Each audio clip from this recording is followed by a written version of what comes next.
Minutes ही नहीं आपके होते लिखे होते हैं। कितने अरबों रुपए खरबों रुपए जाते हैं, आप लोग नहीं लिखते हैं। यहाँ पे बैठ कर क्या बकवास नहीं सर, नहीं। आपकी हर मीटिंग में मेरी ये शिकायत है कि आप लोग मिनट्स रिकॉर्ड नहीं करते हैं। हम यहाँ पर आते हैं, भोंग भोंग के चले जाते हैं, आप जाते हैं, बोला ये जा वो जा, खत्म खुरम चले गया, बात खत्म। आप कागज पे क्यों नहीं लिखते हैं? यहाँ पे थर्ड क्लास इदारा भी होगा ना, वो लिखेगा कि यार एक आदमी आया है आवाम के लिए बकवास कर करके जा रहा है, लिखे तो सही कुछ।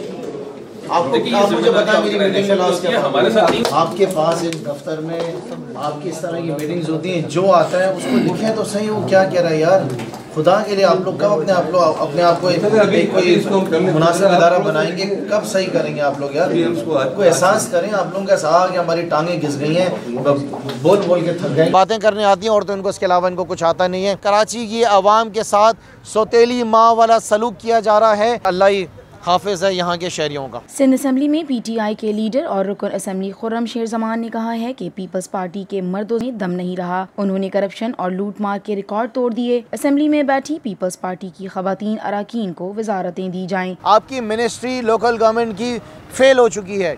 मैं तो कहता हूँ कि बहुत सारी खवातीन बैठी हुई हैं सिंध असम्बली के अंदर। आपकी MPs, किसी औरत को MP मिनिस्ट्री दे दी जाए, लोकल गवर्नमेंट मिनिस्ट्री।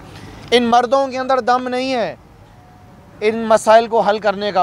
आपकी कोई खवातीन ही होंगी जो MPs हैं, उनको मिनिस्ट्री दे दें, वो बेहतर काम कर लेंगी। वज़ीर बल्दियात सईद गनी को फौरी तौर पर वजारत बल्दियात की करप्ट तरीन महकमे की वजारत से हटाया जाए, वरना PTI सड़कों पर आकर एहतजाज करेगी। पाकिस्तान तहरीक इंसाफ डिमांड कर रही है कि सूबे सिंध की सबसे नालायक और जो सबसे करप्ट मिनिस्ट्री है लोकल गवर्नमेंट मिनिस्ट्री, उनके जो मिनिस्टर हैं सईद गनी साहब, वो फौरी तौर पर जो है उनको तब्दील किया जाए और उनको फौरी तौर पर हटाया जाए। उनको कोई और मिनिस्ट्री दे दी जाए, मेरे ख्याल से बोलने की, बकवास करने की मिनिस्ट्री दे दी जाए, क्योंकि अब उनका लेवल इतना नीचा हो गया है कि हर किस्म की घटिया बात जो है वो सईद गनी के ज़बान से निकलती है। नुमाइंदा कौमी आवाज़ के इस सवाल पर कि वज़ीर आज़म के खिलाफ बयान देने पर आप वाटर बोर्ड में आकर वज़ीर बल्दियात के खिलाफ मुहिम चला रहे हैं, जवाब नहीं दिया। आप ये बताएं कि ऐसा लग रहा है कि वज़ीर आज़म के खिलाफ जो है वज़ीर बल्दियात के मुसलसल बयान है, तो आपने भी एक मुहिम शुरू की है PTI की तरफ से। दूसरा ये कि कल तक आप मेयर कराची के खिलाफ थे, आज मेयर कराची इतने अच्छे हो गए कि आप वज़ीर आज़म को रिपोर्ट देते हैं कि इनके सारे काम अच्छे हैं, वो शाबाश देते हैं। तो ये आपकी पॉलिसी कराची के बारे में क्या है, ये भी नहीं समझ में आ रही। देखें, कराची के बारे में हमारी पॉलिसी बहुत क्लियर है। वो ये पॉलिसी है कि कराची की वजह से, आज कराची के लोगों की वजह से हमें एक बहुत बड़ा मैंडेट मिला है। आज पाकिस्तान तहरीक इंसाफ कराची की सबसे बड़ी सियासी जमात उभर कर सामने आ गई, और हमेशा से हम कहते थे कि कराची शहर तो है ही तहरीक इंसाफ का। अब ये हमारी ज़िम्मेदारी है कि हम कराची को डिलीवर करें। हम सिंध हुकूमत के ऊपर, जो कि बिलावल जरदारी साहब हर वक्त कहते रहते हैं कि 18वीं तरमीम के बाद ये सूबे की ज़िम्मेदारियाँ हमारी हैं, हमारा काम है उनको हम बार बार याद दिलाते रहें कि आपकी मिनिस्ट्री जो है वो नाकाम हो गई है। नैब पीछे लग गई है, सारे करप्ट गिरफ्तार होंगे और जेल में जाएंगे। उन्होंने वजीर आला सिंध बिलावल भुट्टो आसिफ अली जरदारी से मुतालबा किया है कि वो सईद गनी को फौरी तौर पर बल्दियात के महकमे की वजारत से हटाएं, वरना PTI सड़कों पर आकर मुजाहिरे करेगी। मेरे सुनने में आ रहा है कोई फरहान गनी साहब के फरहान गनी नाम के कोई साहब हैं जिनका इस वक्त बड़ा जोर चलता है लोकल गवर्नमेंट मिनिस्ट्री पे, ख़ास तौर पे वाटर बोर्ड के डिपार्टमेंट के ऊपर।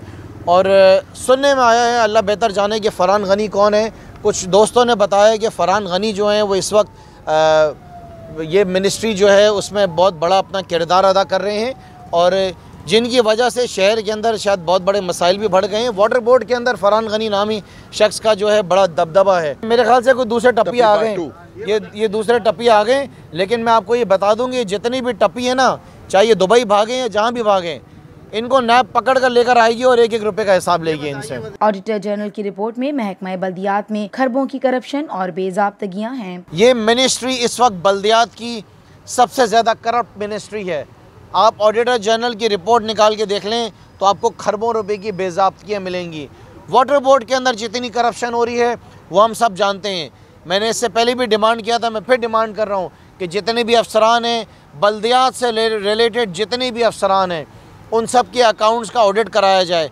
मालूम कराया जाए कि जितनी जायदाद है इनके पास कहाँ से आई है, इतना पैसा कहाँ से आया है। खुर्रम शेर जमान ने MD वाटर बोर्ड की गैर मौजूदगी में चीफ इंजीनियर गुलाम कादिर और दीगर अफसरान से कमेटी रूम में मीटिंग की, जो मछली बाजार का माहौल लग रहा था और अफसरान खौफजदा थे क्योंकि अरकान असेंबली और शुरका उन्हें करप्ट करार देने के साथ ओहदों से फारिग करने का भी कह रहे थे। खुर्रम शेर जमान ने मीटिंग के बाद भी वाटर बोर्ड के अफसरान को तनकीद का निशाना बनाया और करप्ट तरीन करार देते हुए उनकी असासों और बैरून मुल्क जायदादों का रिकॉर्ड जमा करके तहकीकात करने का मुतालबा किया। जो फॉर्मर MDs हैं वाटर बोर्ड के, आज वो कहाँ पर हैं? जो मेरी मालूमात है, कोई अमेरिका में जाके सेटल हो गया है, किसी ने कनाडा में जाके जो है वहाँ की नेशनलिटी ले ली है। ये चक्कर क्या है, सिलसिला क्या है? आवाम यहाँ पर रो रही है, आवाम को पीने का पानी नहीं मिल रहा है। टैंकर्स के जो कॉन्ट्रैक्टर्स हैं वो अरबों रुपए कमा रहे हैं और उसके साथ साथ जो हम देख रहे हैं कि बल्दियात के अंदर जितने भी अफसरान हैं उनकी अपनी प्राइवेट कंपनीज़ भी हैं। जो ठेके मिल रहे हैं वो ठेके भी उन लोगों को नहीं मिल रहे हैं। जो तरीक़ाकार इख्तियार किया जाता है वो अल्लाह जाने क्या तरीक़ाकार है। ठेकेदार जो ठेके मिल रहे हैं बड़े बड़े, वो भी मनमानी जो इनके ब्लू आइड बॉयज़ हैं उनको ठेके मिल जाते हैं। बिलावल हाउस सियासतदानों, जजों और आला ओहदेदारों को पीने का साफ पानी मिल रहा है और शहरी पानी की बूंद बूंद को तरस रहे हैं। मेयर कराची वसीम अख्तर को इख्तियारात दिए जाएं। शहर का आइंदा मेयर PTI का होगा। PTI के रहनुमाओं ने आमद से कबल मीडिया को दावत दी थी, जो धूप में कैमरे लगाकर घंटों इंतजार करते रहे और दौरा और मीटिंग भी कई घंटों तक जारी रही। रुकन असम्बली ने कहा कि वजीर बल्दियात ने MD को अपने दफ्तर में बुलाकर हमसे मुज़ाकरात से रोका है। आज मेरे ख्याल से कि local government minister Saeed Gani साहब को ये मालूम चल गया कि खुर्रम शेर जमान जो हैं वो वाटर बोर्ड के MD से मिलने आ रहे हैं, तो आधे रास्ते से MD साहब को जो है वापस बुला लिया गया और अपने पास तलब कर लिया गया। मेरे ख्याल में ऐसा ही हुआ है। तो मेरे ख्याल से सईद गनी साहब जो हैं इस वक्त बुखलाहट के शिकार हैं और बनिस्बत के लोगों को जो MPs डिलीवर करने की कोशिश कर रहे हैं उनकी नालायक मिनिस्ट्री को ठीक करने की कोशिश कर रहे हैं, उनको उनकी मदद करने के बजाय मुश्किलात ना पैदा करें। जरदारी साहब काम करिए, अगर काम करेंगे ना तो लोग आपकी इज़्ज़त करेंगे। अगर आप काम नहीं करेंगे तो जो हाल आपका KPK में हुआ है, जो जरदारी साहब आपकी जमात का हाल पंजाब में हुआ है, जो हाल आपका बलूचिस्तान में हुआ है, वही हाल आपका सिंध में आने वाले सालों में इंशाअल्लाह ताला होने वाला है।